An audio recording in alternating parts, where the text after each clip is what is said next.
Alright, here we go. Vlog. The purpose of this vlog is basically to talk about my feelings of the Kim Possible live action movie that came out last Friday.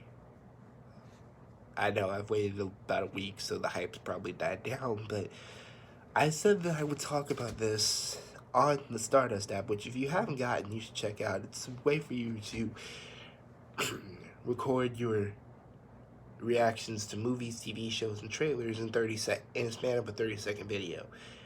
The only downside is that you only have 30 seconds to talk about a movie, and when there's a movie that you really want to talk about, it's constricting for you because you have to get everything you have to say out in 30 seconds, whereas here, you can go for as long as you want. I'm not going to go as long as I want, but I'm still going to go for a while. So, a little history. Kim Possible is a show that came out in the early 2000s. It starred Kim Possible and Ron Stoppable, two teenage superheroes who fought evil bad guys from either taking over the world or destroying the world, because those were the only two things that they did. Most of the villains, those were the only two things they tried to do, and I don't understand the other one, trying to destroy the world. That makes no sense to me. I mean, where are you gonna live if you want to destroy the world? Take over the world, you... Jesus, man. Okay, the point is that Kim Possible was a show that really made fun of superhero cliches and tropes, and it was funny and interesting, but it was also relatable because Kim Possible going through the biggest struggle of all was what made the show great. High school. And I don't know why I said it that dramatic, because I don't know, I guess it was funny. It's a show that reached so many people, and including myself, since I grew up with the show. I loved it. And apparently I wasn't the only one, because after the 4th season, which was the last season, people were outraged. They went to the streets of the internet, went on their computers, typed up a petition, people signed it, including myself, but that's not the point, and demanded Disney give us a 5th season. When Disney said no, and asked, would you settle for a live-action movie instead, fans were ecstatic. I just told a big fat lie, because nobody was happy for this movie. Nobody. People attacked the actors on Twitter, on Facebook, it's a mess. And I'll admit, the trailer for this movie, when I first saw it, I was getting kind of concerned. Because one thing that I feel a lot of people do, especially with movies of different adaptations, is they set a huge, high expectation that this better be exactly like the original show. This better make me feel exactly like the original show, and if it doesn't, I'm gonna be mad and go on my internet. And that's not a fair expectation to have. I don't want it to be exactly like the show, because I don't want it to feel exactly like I felt with the show, because that's an impossible expectation. What I want is for it to be a good film. Just a little bit lower. Set the bar a little bit lower. Then I can make fun of it. But so many people judge the film before they even saw the film. They hated it, and people who had their nostalgia goggles on just said, I cannot believe it. That's what they had their nostalgia goggles on for the entire movie, and said, this was just bad. I cannot believe people don't like it. I cannot believe it. This has destroyed the Kim Possible franchise. What is wrong with you? All for a movie that I think is good. Yes, I actually liked it. You know what? No, I didn't just like it. I had fun with this movie. I had absolute fun with this movie. Does that mean I think it's the greatest movie of all time? Let's take a look at the story. Kim Possible. This movie basically explains that Kim Possible is a kid who's going to go to high school. Early on, they already make her a big superhero. In the beginning, she defeats the great and powerful Professor Dementor, which I'm not gonna lie, they got the original I think they got the original actor for this movie, and I approved so much. It was so funny to see. Dementor was one of my favorite villains in the show, and to see him back again, that was just amazing. Freaking amazing. I loved it. It was so fun. Basically what they did was Professor Dementor kidnaps a scientist who makes him a super powerful goo that will destroy the world. I don't know why. Destroy the world. The only thing is Professor Dementor doesn't think of using it because the slime turns pink. And that's something that the Professor Dementor in the show would do. And I was just like, oh my gosh, that is so hilarious.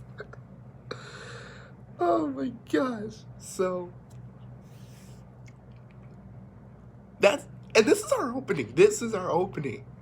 They basically show Kim Possible coming up. She gives a small introduction of her life, that she accidentally received a distress signal, and ever since then, she's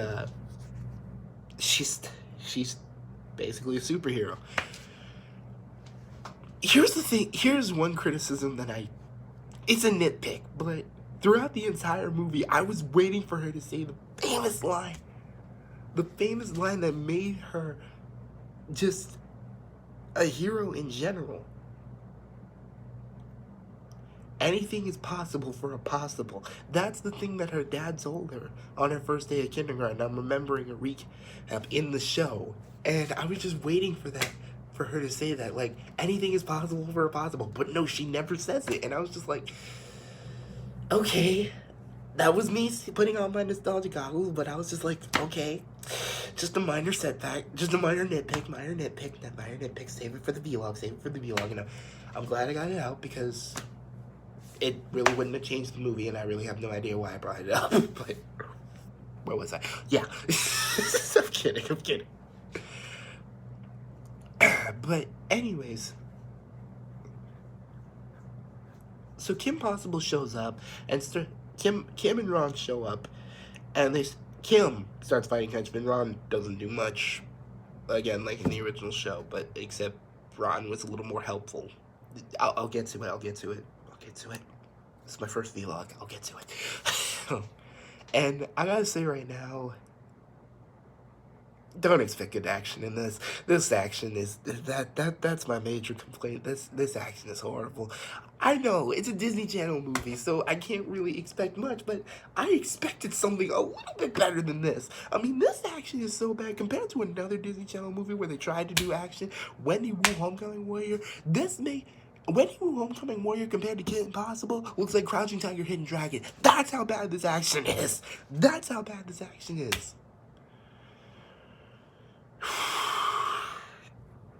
Okay. That said, Kim goes, she defeats Professor Dementor, does a cool action jump where the slime comes and nearly takes over her and Ron. It's fun. And the guy they got to play Wade. Wade is played by the same kid who plays in Raven Simone's son in Raven's Home. And if you've seen Raven's Home, he's not bad in this. Like, for as much as they have Wade, because again, Wade isn't in this much, like in the original. He really just showed up to give Kim information or stuff, or important gadgets, but he wasn't really a main character until really season 4. And he's not bad in this. He's just a supporting cast member, and he's fine. Also, he calls Kim on a necklace communicator. We don't get to see her communicator. Again, I am terribly sorry for all of you who watched the original show. Moving on.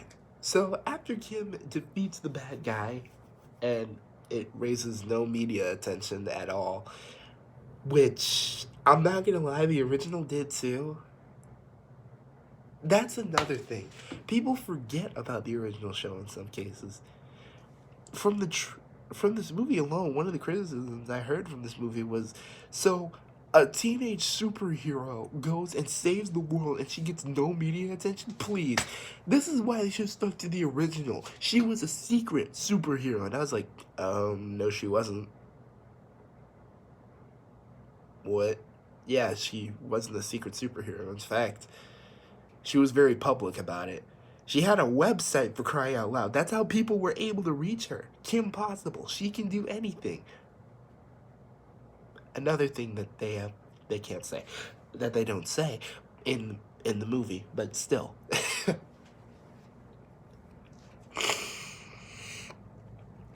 sorry, I'm a little congested.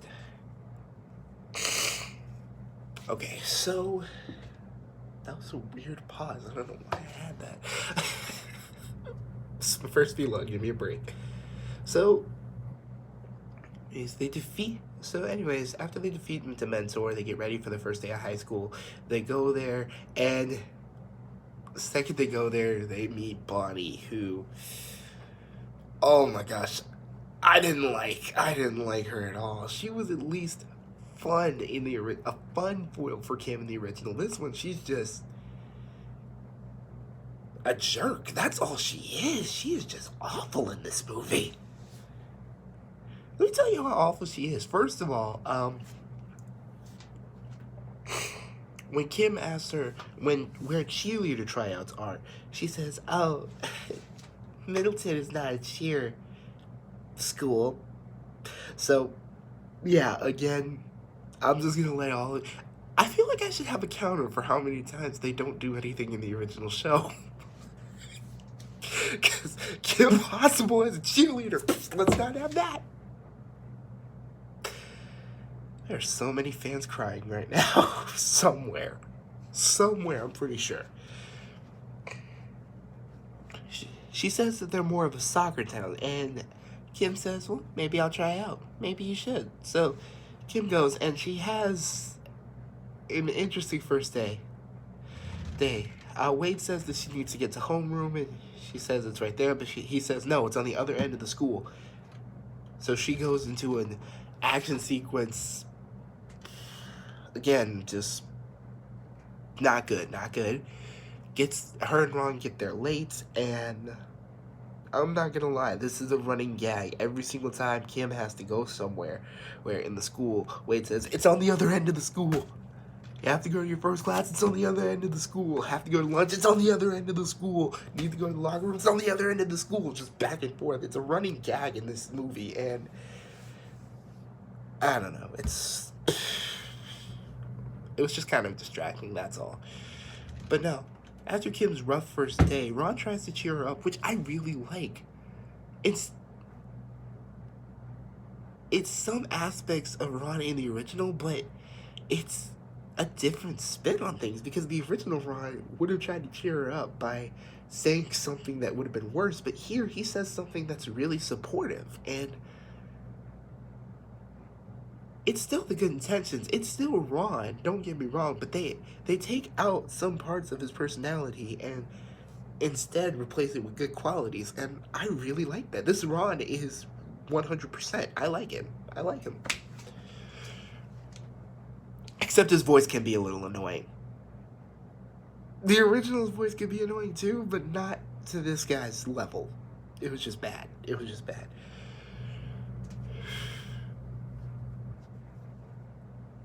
Okay, so what else?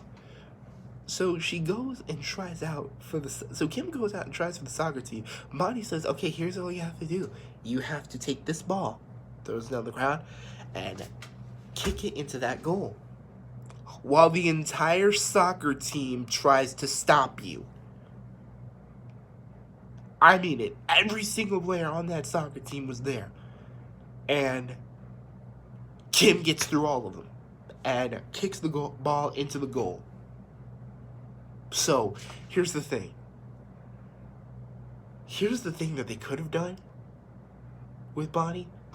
They could have done the traditional thing and just made her say, I'm sorry, you didn't make the team, get off my field. But they do something even worse. They say, congratulations, Kim, you've made the team. You are now the equipment manager. Come here, what? What? She's like, oh, didn't I tell you freshmen can't be on the team? This is ridiculous. This is like if you try out for track and your coach says all you have to do is run 100 miles. Oh, also you have to wear these 10-pound anklets on your weights, and every single person on the track team has been given a BB gun to shoot you. And you make it somehow. And he says, congratulations. Congratulations, you're the team driver. Congratulations, you're the team bus driver. Fine. Jeez.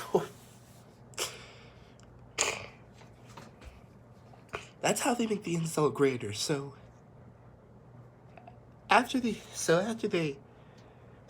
Kim cleans up the uniforms, her and Ron are walking, and they meet this girl named Athena, who, let me just say right now, yes, she is going to be a reveal villain. And no, it's not really subtle at all. But Athena is crying because she says she has the worst day. She's had the worst day, and so they try and make her feel better. They go to Bueno Nacho. Her and Kim realize they have a lot in common, and the more that they talk, the more they realize that they're really good friends. They could be really good friends. In fact, Kim even discovers that Athena has athletic ability. Something that let's talk about Athena's character. I would not assume this girl would have athletic abilities, considering that she is incredibly nerdy. Just incredibly nerdy. She's awkward. She's socially awkward, nervous around Kim. She said she went to Comic-Con one year dressed as her. It's just, she's pretty much fangirling in front of Kim. That is basically her personality. With that said, she's also nice and sweet and the villain. Totally a villain. I'm not going to reveal how she's a villain, but for those of you who have seen Kim Possible the movie, So the Drama, it's basically that. Just instead of a boy, it's a girl. That's pretty much it. Go see the movie to see what I'm talking about. But as far as Athena goes, she's not bad. But so when Kim invites Athena on the next mission, she outshines Athena, and it's recorded. So Kim has to deal with it because everybody is looking at Athena. Everybody loves her, and Kim is just pushed to the side. Athena is basically a better hero than Kim, and Kim is just going through, well, what am I? And that is really one of the strong parts of the movie. Something that I really want to see in the original. Kim Possible as a character in this movie is really good. They focus on her. I'm going to say this. They focus on her. In this movie, Kim Possible is more of a perfectionist. Like, everything in her life has to be a certain way. So when something like Athena comes and just proves that she's basically a better hero, she doesn't know who she is, because all she's done throughout her life is be a superhero. So she's not even the greatest hero. Who is she? She doesn't know. And that's what this movie focuses on. That's what Kim has to do. And I love that. I really, really love that. But I have ignored, honestly, the best parts of this movie. A hero is only as good as their villains, and Dragon and Shigo are the best villains. And in the movie, They're the best parts of the film. I love Draken and Shigo. I don't care that he doesn't look completely blue. I don't care if Shigo's power. I don't care about the insignificant details. I don't care if Draken isn't really completely blue. I don't care if Shigo, if it looks like Shigo doesn't really have powers and her green laser hands really came from gloves that she was wearing. I don't care about that. I care that they are great characters. They capture the snarkiness, the charisma, just the chemistry of Draken and Shigo. This is a great. These two are great adaptations. These two are just 100% faithful to the original characters. It's like I'm watching a live action version of Draken and Shigo. Whenever they're together, Shigo with her snarkiness and Draken just with his expressive emotion, shits and freakouts. Now, it's not as wild as in the original because again, the original has the advantage of being animated. In an animated show, you can make facial expressions that you couldn't do in real life. You can make movements that you couldn't do in real life. So as constricted as they are in the live action, it's still really good. It's still amazing. I love them so much. And when when Draken's plan is finally revealed, it's actually sinister the more that I think about it, because it's really, really good. It's so the drama. I'm not gonna lie, it's so the drama, but I don't care because it's just amazing. I just love it. I love it, and I think that's the best way to look at this film. At the end of the movie, I asked myself one question after laughing at so much stuff and seeing everything. I asked myself one question. Did I have fun with this? And the answer is yes. I did. Honestly, it's not the Kim Possible I grew up with, but I didn't want it to be. It's taking a new spin on the Kim Possible I grew up with, and I'm not gonna lie, I hope they do more. With an ending like that in the movie, I hope they do more. I'm not gonna spoil the ending. I already spoiled enough, but I really do hope that Disney Channel tries to continue with this, because I would like to see more. I'd like to see more of Kim and Athena interacting. I'd like to see more of Ron actually helping. I'd like to see the family dynamic. I'd love to see more of this film. So if you haven't checked it out yet, I highly recommend it. Honestly, if I'm going by Jello Apocalypse's rating, I'd give it 7 out of 10. Check it out and see for yourself. Till then, I'm Kerry Wilson, and I don't know if I'm going to do more of these, because this is like the 8th take I've done. See, taken. I might not even. I'm going to use this one. I'm tired. I've got work to do. See you later.